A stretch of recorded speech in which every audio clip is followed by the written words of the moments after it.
Matapos maitatag ang alyansa ni Ferdinand Magellan at Traja Humabon ng Cebu noong 1521, pinilit ni Magellan na palawakin ang impluwensya ng Espanya at Kristyanismo sa iba pang pamayanan.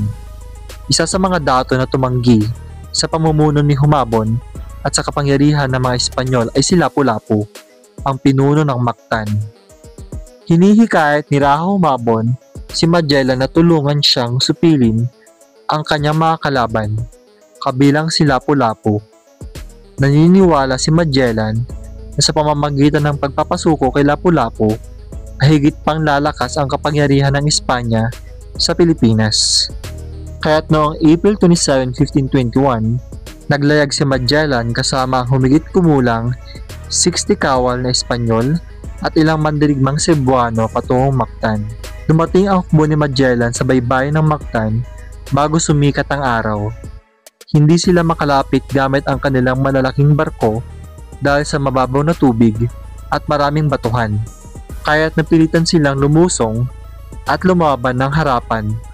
Sinalubong sila ng humigit kumulong 1,500 na mandirigma ni Lapu-Lapu na armado ng sibat, pana at kampilan. Nagpakita ng tapang ang mga Espanyol gamit ang kanilang espada at kanyon. Ngunit dahil sa dami ng mga mandirigmang katutubo at sa pamilyar na mga ito sa kanilang paligid, nanaig ang hukbo ni Lapu-Lapu. Nasugatan si Magellan sa labanan. Una sa kanyang hita at pagkaraan ay tinamaan siya ng sibat at kampilan hanggang sa siya'y napatay.